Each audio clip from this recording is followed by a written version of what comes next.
rock and roll. When Skarloey's turn came, he was glad to take out the coaches and meet old friends. He met Rusty up the line. "You know," he said, "if I couldn't see the old places, I'd think I was on a different railway." Rusty laughed. "We hoped you would. Mr. Hugh, our foreman, said, 'Rusty, Skarloey's coming home. Let's mend the track so well that he won't know where he is.'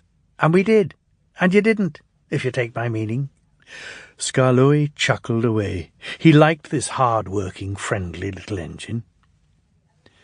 "There's still one bad bit," said Rusty anxiously that evening. "It's just before the first station. We hadn't time." "Never mind," said Skarloey. "It's much better now than it was." "Maybe better, but it's not good," replied Rusty. "An engine might come off there. Peter, Sam and Sir Randall take care, and so do you. But I'm worried about Duncan. He will do rock and roll. I shouldn't like his passengers hurt." "What's that about me? I'm a plain engine and believe in plain speaking. Speak up and stop whispering in corners." Rusty told Duncan about the bad bit of line and warned him to be careful. He grunted. "I know my way about, thank you. I don't need smelly diesels to tell me what to do." Rusty looked hurt. "Never mind," said Skarloey. "You've done your best." He said no more, but he thought a great deal. Next morning, Rusty left Duncan to find his own coaches. Duncan snorted and banged about the yard, then clattered crossly to the station. James was there already. "You're late," he snapped. "I know," said Duncan. "It's that smelly diesel's fault. He thinks he can teach me how to stay on the rails, and then goes off and leaves me to find my own coaches." "Oh, you poor engine," sympathised James. "I know all about diesels.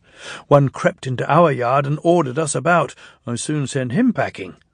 Duncan gazed at him admiringly.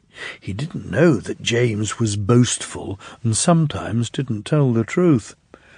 "Send them packing, snorted Duncan. He climbed the first hill furiously. "Well done, boy. Keep it up," encouraged his driver. They were soon near the first station.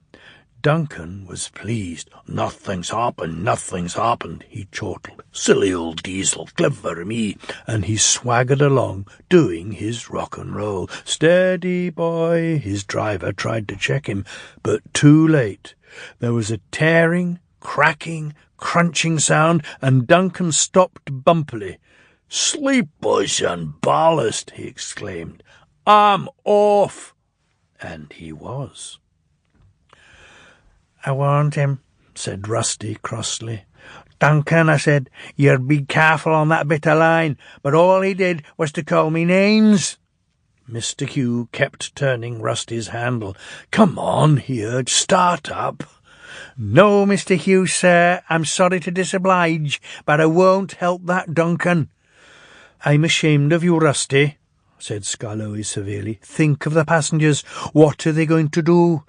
"Oh," said Rusty, "I'd forgotten them. I'm sorry, Mr. Hugh, sir. We must help the passengers." And his engine roared into life. "Oh dear," thought Duncan, "now everyone will know how silly I am." Presently Mr. Hugh and Rusty brought sleepers and old rails.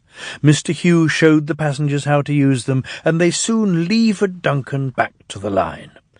Duncan was extra careful all day.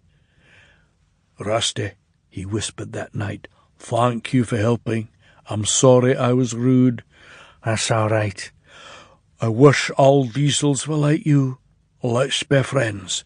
"Suits me," smiled Rusty. "We'll mend that bad bit first thing tomorrow."